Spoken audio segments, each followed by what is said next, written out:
ನನ್ನ ಹೆಸರು ವಿಜಯ್ ಅಂತ ಹೇಳಿ. ನಾನು ಶಿವಪ್ಪ ಅವ್ರ ಮಗ. ನಾನು 2012ರಲ್ಲಿ ಪದವಿ ಮುಗಿಸ್ದೆ MSW ಬೆಂಗಳೂರು ಯೂನಿವರ್ಸಿಟಿಯಲ್ಲಿ. ಅದಾದ ನಂತರ ನನಗೆ ಯಾವುದೇ ರೀತಿ ಉದ್ಯೋಗಕ್ಕೆ ಹೋಗಿ ಇಷ್ಟ ಇರಲಿಲ್ಲ. ತಂದೆಯವ್ರ ಮಾರ್ಗದರ್ಶನಲ್ಲೇ ವ್ಯವಸಾಯ ಮಾಡೋಣ ಅಂತ ನಾನು ಇದೇ ಫೀಲ್ಡ್ಗೆ ಬಂದೆ. ನಮ್ಮ ತಂದೆನೂ ಅದಕ್ಕೆ ನನಗೇನು ಅಪೋಸ್ ಮಾಡಿಲ್ಲ.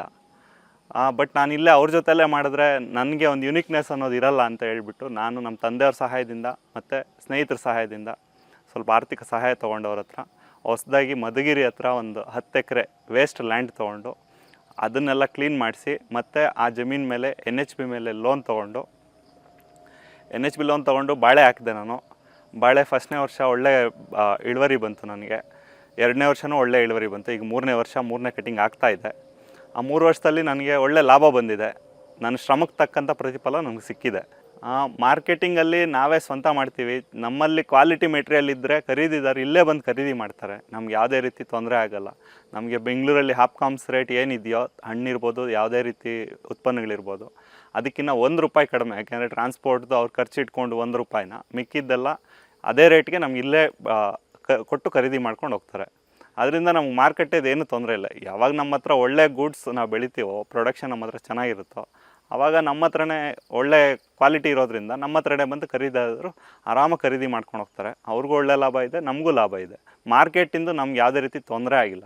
ಬಟ್ ರೇಟ್ಗಳು ಸ್ವಲ್ಪ ವೇರಿಯೇಷನ್ ಆಗ್ಬೋದು.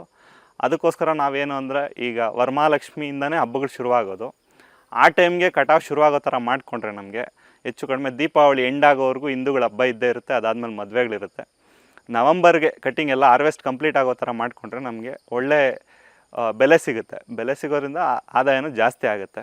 ಮತ್ತು ಖರ್ಚೆಲ್ಲ ಕಡಿಮೆ ಮಾಡ್ಕೊಳ್ಳೋದಕ್ಕೆ ನಾವು ಎಲ್ಲ ಡ್ರಿಪ್ ಇರಿಗೇಷನ್ ಮಾಡಿಸಿದ್ದೀವಿ. ಮತ್ತು ಫರ್ಟಿಲೈಸರ್ಸ್ನೆಲ್ಲ ನಾವು ನೀರಿನಲ್ಲೇ ಕೊಟ್ಕೋತೀವಿ. ಮತ್ತು ಕಳೆ ಹೋಗೋದಕ್ಕೆಲ್ಲ ಕಳೆನಾಶಕ ಬಳಸ್ತೀವಿ. ಮತ್ತು ರೋಟೋವೇಟ್ರ್ ಹಾಕ್ಕೋತೀವಿ ನಾವೇ ಸ್ವಂತವಾಗಿ. ನಾನೇ ವರ್ಕ್ ಮಾಡ್ತೀನಿ. ಜೊತೆಗೆ ನಾವು ಮೈಕ್ರೋನ್ಯೂಟ್ರಿಯೆಂಟ್ ಇರ್ಬೋದು, ಯಾವುದೆಲ್ಲ ಪೋಷಕಾಂಶಗಳು ಯಾವುದೇ ಇರ್ಬೋದು, ನಾವೇ ಸ್ಪ್ರೇ ಮಾಡ್ತೀವಿ. ಅದರಿಂದ ನಮಗೆ ಖರ್ಚು ಕಡಿಮೆ. ಸಾಮಾನ್ಯವಾಗಿ ಬಾಳೆಗೆ ಅಷ್ಟೊಂದೇನು ಲೇಬರ್ ಬೇಕಾಗಿಲ್ಲ. ನಾವೇ ಆಲ್ಮೋಸ್ಟ್ ಎಲ್ಲ ವೈಜ್ಞಾನಿಕ ಪದ್ಧತಿ ಮಾಡಿಕೊಂಡ್ರೆ ಯಾವುದೇ ಖರ್ಚಿಲ್ದಂಗೆ ನಾವು ಆದಾಯ ಹೆಚ್ಚು ಪಡ್ಕೊಬೋದು. ಖರ್ಚು ಕಡಿಮೆ ಆದಷ್ಟು ನಮಗೆ ಅದ್ರ ಆದಾಯ ಜಾಸ್ತಿ ಆಗೋದೇ ಅದರ ಸೂಚನೆ. ಅದು ಒಂದು ಲೇಬರ್ ಇಟ್ಟಿಲ್ಲ. ಏನಕ್ಕೆ ಅಂತಂದರೆ, ಲೇಬರ್ದು ಸಖತ್ತು ಸ್ಕೇರ್ಸಿಟಿ ಇದೆ. ವ್ಯವಸಾಯಕ್ಕೆ ಅಂದರೆ ಲೇಬರ್ ಸಿಗ್ತಾಯಿಲ್ಲ. ಬೇರೆ ಕೆಲಸಗಳಿಗೆ ಅಂದರೆ ಲೇಬರ್ ಸಿಗ್ತಾರೆ. ಬಟ್ ವ್ಯವಸಾಯದ ಕೆಲಸ ಅಂದರೆ ಲೇಬರ್ ಸಿಗ್ತಾಯಿಲ್ಲ. ಅದಕ್ಕೋಸ್ಕರ ನಾವು ಆದಷ್ಟು ಲೇಬರ್ನ ಅವಾಯ್ಡ್ ಮಾಡಿಕೊಂಡು ಯಾಂತ್ರಿಕ ಪದ್ಧತಿಗಳು ಜಾಸ್ತಿ ಬಳಸ್ಕೊಂಡು, ಆಧುನಿಕ ಪದ್ಧತಿಗಳು ಯಾಂತ್ರಿಕ ಪದ್ಧತಿಗಳು ಬಳಸ್ಕೊಂಡು ನಾವು ಲೇಬರ್ನ ಕಡಿಮೆ ಮಾಡ್ಕೊಂಡಿದ್ದೀವಿ. ನಮ್ಮದು ಇದು ಫಸಲು ನಾವು ಇಲ್ಲೇ ನಮ್ಮದು ದೊಡ್ಡಬಳ್ಳಾಪುರದಲ್ಲಿ ಲೋಕಲ್ ಮಾರ್ಕೆಟ್ ಇದೆ, ಅಲ್ಲಿಂದ ಕೊಟ್ಟರೆ ಅವ್ರು ಬೆಂಗಳೂರಿಗೆ ಸರಬರಾಜು ಮಾಡ್ಕೋತಾರೆ. ನಮಗೆ ಬೆಂಗಳೂರು ರೇಟ್ ಇಲ್ಲೇ ಕೊಡೋದ್ರಿಂದ ನಾವು ಇವ್ರಿಗೆ ಸರಬರಾಜು ಮಾಡ್ತೀವಿ. ನಮ್ಮ ಸರಕು ಆಲ್ಮೋಸ್ಟ್ ಈ ಕಡೆ ಚಿಕ್ಕಬಳ್ಳಾಪುರ ಹೋಗುತ್ತೆ, ದೊಡ್ಡಬಳ್ಳಾಪುರ ಹೋಗುತ್ತೆ, ಬೆಂಗಳೂರು ಹೋಗುತ್ತೆ. ಜಾಸ್ತಿ ಬೆಂಗಳೂರೇ ಹೋಗೋದು. ಅದು ಬಿಟ್ಟು ಈ ಕಡೆ ತುಮಕೂರು ಸೈಡ್ ಹೋಗುತ್ತೆ ನಮ್ಮದು. ನಮಗೆ ಮಾರ್ಕೆಟ್ದೇನು ತೊಂದರೆ ಇಲ್ಲ. ಬೆಂಗಳೂರು ಸುತ್ತಮುತ್ತ ಇರೋದ್ರಿಂದ ನಮಗೆ ಮಾರ್ಕೆಟಿಂದ ಯಾವುದೇ ರೀತಿ ತೊಂದರೆ ಆಗಿಲ್ಲ. ನಾವು ಹುಟ್ಟಿ ಬೆಳೆದಿದ್ದು ಸ್ವತಃ ನಾವು ಇಲ್ಲೇ ವ್ಯವಸಾಯದ ಕುಟುಂಬದಲ್ಲೇ ನಾವು ಹುಟ್ಟಿ ಬೆಳೆದಿದ್ದು. ಮೊದಲಿಂದನೂ ಇದ್ರ ಬಗ್ಗೆ ಅಭಿರುಚಿ ಇತ್ತು. ಜೊತೆಗೆ ಪ್ರತಿಯೊಂದು ನಮ್ಮ ತಂದೆ ಮಾಡೋದನ್ನು ನಾವು ನೋಡ್ತಾ ಇದ್ವಿ, ಜೊತೆಯಲ್ಲಿ ಪಾಲ್ಗೊಳ್ತಾ ಇದ್ವಿ.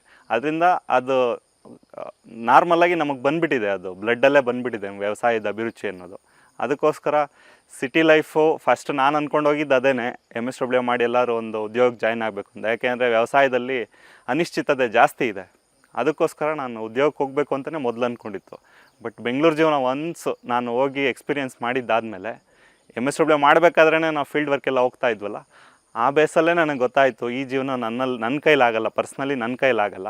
ಅದಕ್ಕೋಸ್ಕರ ಇಲ್ಲೇ ಬಂದು ತಂದೆಯವ್ರ ಜೊತೆಯಲ್ಲೇ ನಾನು ಕೃಷಿಯಲ್ಲಿ ತೊಡಗಿಸ್ಕೊಂಡೆ. ಕೃಷಿಯಲ್ಲಿ ಭವಿಷ್ಯದಲ್ಲಿ ನಾವು ಈಗ ಬಾಳೆ ಇಷ್ಟು ದಿನ ಬಾಳೆ ಮಾಡಿದ್ದೀವಿ, ಅದ್ರ ಜೊತೆ ಅಡಿಕೆ ಮಾಡಿದ್ದೀವಿ. ಮಧುಗಿರಿ ಹತ್ರ ನಾನು ಪುನಃ ಅಡಿಕೆ ನಾಟಿ ಮಾಡಿದ್ದೀವಿ. ಅದು ಈಗ ಹುಸಿ ಒಂಬಾಳೆ ಬಂದಿದೆ. 3 ವರ್ಷ ಕಂಪ್ಲೀಟ್ ಆಯಿತು. ಈಗ ಇನ್ನೊಂದು 2 ವರ್ಷದಲ್ಲಿ ಅಲ್ಲಿ ಬೆಳೆ ಶುರುವಾಗುತ್ತೆ. ಅದ್ರ ಜೊತೆ ಮತ್ತೆ ಅದರಲ್ಲಿ ಇಂಟರ್ ಕ್ರಾಪ್ ಏನಾದರೂ ಮಾಡಬೇಕು ಅನ್ನೋ ಆಲೋಚನೆ ಇದೆ. ಬಟ್ ಇದೇ ಸ್ಪೆಸಿಫಿಕ್ಕಾಗಿ ಬೆಳಿಬೇಕು ಅಂತ ಇನ್ನೂ ಏನೂ ಅಂದ್ಕೊಂಡಿಲ್ಲ. ಮುಂದೆ ಅದ್ರ ಬಗ್ಗೆ ಯೋಚನೆ ಮಾಡಬೇಕು. ಇವಾಗ ಬಾಳೆಯಲ್ಲಿ ನಾವೆಲ್ಲ ಫಸ್ಟ್ ಕಡ್ಡಿ ಕೊಡ್ತಾ ಇದ್ವಿ. ಕಡ್ಡಿ ಕೊಡೋದ್ರಿಂದ ಅವೈಜ್ಞಾನಿಕ ಪದ್ಧತಿ ಅದು. ಅದರಿಂದ ನಾವು ಕಡ್ಡಿ ಕೊಡೋದು ಬೇಡ, ಟೇಪ್ ಕಟ್ಸೋಣ ಅಂತ ಹೇಳ್ಬಿಟ್ಟು ಟೇಪ್ ತೊಗೊಂಡು ಬಂದು ನಾವೇ ಅಲ್ಲಿ ಫ್ಯಾಕ್ಟ್ರಿ ಔಟ್ಲೆಟ್ಗೆ ಹೋಗ್ಬಿಟ್ಟು ಆರ್ಡ್ರ್ ಕೊಟ್ಟು ಟೇಪ್ ಮಾಡಿಸ್ಕೊಂಬಂದು, ಅದಕ್ಕೆ ಅಂತ ಲೇಬರ್ ಸಿಗ್ತಾರೆ ಚಾಮರಾಜನಗರ ಕಡೆ, ಅಲ್ಲಿಂದ ಕರ್ಕೊಂಬಂದು ಈ ಟೇಪ್ನೆಲ್ಲ ಹೊಸ ಪದ್ಧತಿ ಅಳವಡಿಸ್ಕೊಂಡಿದ್ದೀವಿ. ಇದರಲ್ಲಿ ನಮ್ಗೆ ಟೇಪ್ ಕಟ್ಟೋದ್ರಿಂದ ಹೆಚ್ಚು ಅಂದರೆ, ಒಂದು ಗಿಡಕ್ಕೆ ಕಡ್ಡಿ ಕೊಡಬೇಕು ಅಂತಂದರೆ ಬಾಳೆ ಸಸಿಗೆ ಹೆಚ್ಚು ಕಡಿಮೆ ಒಂದು ಕಡ್ಡಿಗೇನೆ 20 ರೂಪಾಯಿ ಖರ್ಚು ಬರುತ್ತೆ. ಅದ್ರ ಜೊತೆ ಲೇಬರ್ಗೆ 25ರಿಂದ 30 ರೂಪಾಯಿ ಒಂದು ಗಿಡಕ್ಕೆ, ಹೆಚ್ಚು 50 ರೂಪಾಯಿ ಆವ್ರೇಜು ನಮ್ಗೆ ಸರಾಸರಿ ಒಂದು ಗಿಡಕ್ಕೆ ಖರ್ಚು ಬರುತ್ತೆ. ಅದೇ ನಾವು ಟೇಪ್ ಕಟ್ಟಿದ್ರೆ ಒಂದು ಎಕರೆಗೆ 30ರಿಂದ 40 kg ಟೇಪ್ ಸಾಕಾಗುತ್ತೆ ನಮಗೆ. 40 kg ಟೇಪ್ ಅಂದರೆ ನಮಗೆ ಮತ್ತು ಕಟ್ಟೋದಕ್ಕೆ ಕೂಲಿ ಒಂದು ಗಿಡ ಕಟ್ಟಲಿಕ್ಕೆ, ಟೇಪ್ ಕಟ್ಟಲಿಕ್ಕೆ 2.5 ರೂಪಾಯಿ, 2.5 ಪ್ಲಸ್ ಟೇಪ್ದೊಂದು 2.5 ರೂಪಾಯಿ 3 ರೂಪಾಯಿ ಖರ್ಚು ಬರುತ್ತೆ. ಎಲ್ಲ ನಮ್ಗೆ 6 ರೂಪಾಯಿ ಒಳಗಡೆ ಕಂಪ್ಲೀಟ್ ಆಗುತ್ತೆ. ಆಲ್ಮೋಸ್ಟ್ ನಮಗೆ 10% ಖರ್ಚಲ್ಲೇ ನಮಗೆ ಅದಕ್ಕಿಂತಲೂ ಒಳ್ಳೆ ರಿಸಲ್ಟ್ ಇದೆ ಟೇಪ್ ಕಟ್ಟೋದ್ರಿಂದ. ಇದು ಹೊಸ ಪದ್ಧತಿ ನಾವು ಅಳವಡಿಸ್ಕೊಂಡಿದ್ದೀವಿ 3 ವರ್ಷದಿಂದ. ಯುವಕರು ಈ ಕೃಷಿಗೆ ಈ ವ್ಯವಸಾಯದ ಫೀಲ್ಡ್ಗೆ ಬರೋದ್ರಲ್ಲಿ ತುಂಬ ಅರ್ಥ ಇದೆ. ಏಕೆಂದರೆ ಫ್ಯೂಚರ್ ಇರೋದೇ ಇದ್ರ ಮೇಲೆ. ಹೆಚ್ಚುತ್ತಿರೋ ಜನಸಂಖ್ಯೆ ಇರ್ಬೋದು, ನಗರೀಕರಣ ಸಿಕ್ಕಾಬಟ್ಟೆ ಆಗ್ತಾಯಿದೆ. ಯುವಕರೆಲ್ಲ ಹಳ್ಳಿ ಬಿಟ್ಬಿಟ್ಟು ಸಿಟಿಗಳ ಕಡೆ ಹೋಗ್ತಾ ಇದ್ದಾರೆ. ಅದರಿಂದ ದಯವಿಟ್ಟು ಇದರಲ್ಲಿ ಬಂದರೆ ಲಾಭದಾಯಕ ಇದೆ. ಬಟ್ ಸ್ವಲ್ಪ ನಾವು ತಾಳ್ಮೆಯಿಂದ ಕಾಯಬೇಕು, ಡೆಡಿಕೇಟೆಡಾಗಿ ಕೆಲಸ ಮಾಡಬೇಕು. ಡೆಡಿಕೇಟೆಡಾಗಿ ಕೆಲಸ ಮಾಡಿಲ್ಲ ಅಂತಂದರೆ ಇದರಲ್ಲಿ ಸಫಲ ಆಗೋದು ಸಖತ್ ಕಷ್ಟ ಇದೆ. ಆದರೆ ಇದರಲ್ಲಿ ಒಳ್ಳೆ ನೆಮ್ಮದಿ ಇದೆ, ಎಲ್ಲಕ್ಕಿಂತ ಮೇನ್ ಒಳ್ಳೆ ಆರೋಗ್ಯ ಇರುತ್ತೆ ನಮಗೆ. ಆದ್ದರಿಂದ ದಯವಿಟ್ಟು ಆಲ್ರೆಡಿ ಸಿಟಿಯಲ್ಲೇ ಹುಟ್ಟು ಬೆಳೆದಿರೋರು ಕಷ್ಟ ಆಗ್ಬೋದು ಇದು, ಬಟ್ ಹಳ್ಳಿಯ ಜೀವನ ನೋಡಿರೋರಿಗೆ ಇದು ಖಂಡಿತವಾಗ್ಲೂ ಕಷ್ಟದ್ದೇನಲ್ಲ. ಆ ಸಿಟಿ ಲೈಫ್ ಲೆಕ್ಕ ಹಾಕ್ಕೊಂಡ್ರೆ ಇದು 100% ಏನು ಕಷ್ಟದ ಜೀವನನೇ ಅಲ್ಲ, ಮಾಡ್ಬೋದು ಆರಾಮಾಗಿ. ಅದಕ್ಕೆ ದಯವಿಟ್ಟು ಸಿಟಿಯವ್ರು ಇಲ್ಲಿ ಬಂದು ಮಾಡೋ ಅವಶ್ಯಕತೆ ಇಲ್ಲ, ಹಳ್ಳಿಯವರೇ ಹಳ್ಳಿಯಲ್ಲಿ ಇದ್ಕೊಂಡು ಮಾಡಿದ್ರೆ ತುಂಬ ಅನುಕೂಲ ಆಗುತ್ತೆ. ಹಳ್ಳಿಗಳು ಖಾಲಿ ಆಗೋದು ತಪ್ಪುತ್ತೆ. ಸಿಟಿ ನಗರೀಕರಣ ಜಾಸ್ತಿ ಆಗಿ ಅಲ್ಲೆಲ್ಲ ಪ್ರಾಬ್ಲಮ್ಸ್ ಕ್ರಿಯೇಟ್ ಮಾಡೋದ್ರ ಬದಲು ಎಲ್ಲಿಯವ್ರು ಅಲ್ಲೇ ಸಂಪನ್ಮೂಲಗಳು ಉಪಯೋಗಿಸ್ಕೊಂಡು ಇರೋ ಅವಕಾಶಗಳನ್ನ ಬಳಸ್ಕೊಂಡು ಅದರಲ್ಲೇ ಇಂಪ್ರೂವ್ ಆಗೋದು ಒಳ್ಳೆಯದು ಅಂತ ನನ್ನ ಅಭಿಪ್ರಾಯ. ನಾನು ಮೊದಲೇ ಹೇಳಿದಾಗೆ ಕೃಷಿಯಲ್ಲಿ ಸಿಕ್ಕಾಪಟ್ಟೆ ಅನಿಶ್ಚಿತತೆ ಇದೆ. ಯಾಕೆಂದರೆ ನಾವು ಈ ಮಳೆ ಜೊತೆ ಇದು ಗುದ್ದಾಡಬೇಕು, ಪವರ್ ಜೊತೆ ಗುದ್ದಾಡಬೇಕು. ಎಲೆಕ್ಟ್ರಿಸಿಟಿ ಸಿಟಿಗಳು ಕೊಟ್ಟಂಗೆ 24 ಗಂಟೆ ಕರೆಂಟು ಖಂಡಿತವಾಗ್ಲೂ ಹಳ್ಳಿಗಳಲ್ಲಿ ಕೊಡೋಲ್ಲ. ಮ್ಯಾಕ್ಸಿಮಮ್ ನಮ್ಗೆ ಕೊಟ್ಟರೆ ಒಂದು 5 ಗಂಟೆ ಪವರ್ ಕೊಡ್ಬೋದು ಅಷ್ಟೇ. ಬಟ್ ಅದ್ರ ಜೊತೆನೇ ನಾವು ಒದ್ದಾಡಬೇಕು. ಯಾಕಂದ್ರೆ ನಾವು ಅದಕ್ಕೆ ನಾವು ಹೊಂದ್ಕೊಂಡು ಹೊರಟೋಗ್ತಾ ಇದ್ದೀವಿ. ಅದಕ್ಕೆ ಎಲ್ಲ ನಮಗೆ ನೀರಿರೋದು, ಒಳ್ಳೆ ಭೂಮಿ, ಒಳ್ಳೆ ನೀರು ಸಿಕ್ಕಿದ್ರೆ ಕೃಷಿಯಷ್ಟು ಲಾಭದಾಯಕ ಇನ್ನೊಂದಿಲ್ಲ. ರೈತರ ಮಧ್ಯೆ ಬೇರೆ ಇವಾಗ ನಗರೀಕರಣದ್ದು ಕೈಗಾರಿಕೀಕರಣ ಅಲ್ಲಿರೋಷ್ಟು ಕಾಂಪಿಟೇಷನ್ನು, IT ಸೆಕ್ಟರ್ ಇರ್ಬೋದು, ಯಾವುದೇ ಸೆಕ್ಟರಲ್ಲಿ ಸಿಕ್ಕಾಬಟ್ಟೆ ಕಾಂಪಿಟೇಷನ್ ಇದೆ. ಬಟ್ ರೈತರಲ್ಲಿ 100% ಯಾವುದೇ ರೀತಿ ಕಾಂಪಿಟೇಷನ್ ಇಲ್ಲ. ನಮಗೆ ನಾವೇ ಕಾಂಪಿಟೇಷನ್ ಅಷ್ಟೇ. ಇದಕ್ಕೆ ಅವ್ರು ಹಂಗೆ ಮಾಡ್ರೆ ನಾವು ಹಿಂಗೆ ಮಾಡಬೇಕು ಅನ್ನೋದು ಯಾರು ರೈತರ ಮನಸ್ಸಲ್ಲಿ ಬರ್ತಾ ಇಲ್ಲ. ಬಟ್ ಅದು ಬರಬೇಕು. ಅಲ್ಲಿ ರೈತರ ಮಧ್ಯೆ ಯಾವಾಗ ಕಾಂಪಿಟೇಷನ್ ಬರುತ್ತೋ ಆವಾಗಲೇ ಏನಾದರೂ ಅಭಿವೃದ್ಧಿ ಸಾಧ್ಯ ಆಗೋದು. ರೈತರ ಮಧ್ಯೆ ಬರಬೇಕು, ನನ್ನೊಳಗಡೆ ಬರಬೇಕು ಕಾಂಪಿಟೇಷನ್. ಈ ವರ್ಷ ಇಂಥ ಬೆಳೆ ಬೆಳೆದಿದ್ದೀನಿ, ಇಂಥ ತಪ್ಪು ಮಾಡಿದ್ದೀನಿ, ಮುಂದಿನ ವರ್ಷ ಅಂಥ ತಪ್ಪು ತಿದ್ದುಕೊಂಡು ನಾನು ಇನ್ನೂ ಹೆಚ್ಚು ಬೆಳೆ ಬೆಳಿಬೇಕು, ಖರ್ಚು ಯಾವ ರೀತಿ ಕಡಿಮೆ ಮಾಡ್ಕೊಬೇಕು, ಅದೆಲ್ಲ ಸ್ವಲ್ಪ ಥಿಂಕ್ ಮಾಡಿಬಿಟ್ಟು ಆಮೇಲೆ ಕೃಷಿಯಲ್ಲಿ ತೊಡಗಿಸ್ಕೊಳ್ಳೋದು ಒಳ್ಳೆಯದು. ಸಕ್ಸಸ್ಫುಲ್ ರೈತ ಆಗೋದಕ್ಕೆ ನಮ್ಮ ತಂದೆಯವ್ರು ಯಾವಾಗಲೂ ಹೇಳ್ತಾ ಇರ್ತಾರೆ, ಕಷ್ಟಪಟ್ಟು ದುಡಿಬೇಕು, ಬಟ್ ಅದ್ರ ಜೊತೆ ನಾವು ಮಾಡ್ತಿರೋ ಕೆಲಸದ ಮೇಲೆ ನಮ್ಗೆ ಶ್ರದ್ಧೆ ಇರಬೇಕು. ಇನ್ನೊಂದು ನಮ್ಮ ತಂದೆ ಯಾವಾಗಲೂ ಹೇಳ್ತಾ ಇರ್ತಾರೆ, ಮಾಡಿರೋ ಕೆಲಸ ನೋಡದೆ ಹೋಯ್ತು ಅಂತ. ನಾವು ಏನು ಕೆಲಸ ಮಾಡಿರ್ತೀವೋ ಅದನ್ನು ನಾವೇ ಪ್ರತ್ಯಕ್ಷವಾಗಿ ನೋಡಬೇಕು. ನಾವು ಯಾರಿಗೋ ಹೇಳಿದ್ದೀವಿ ಮಾಡ್ತಾರೆ ಬಿಡು ಅನ್ನೋದು ಮಾಡಿದ್ರೆ ನಾವು ಖಂಡಿತ ಸಕ್ಸಸ್ ಆಗಲ್ಲ.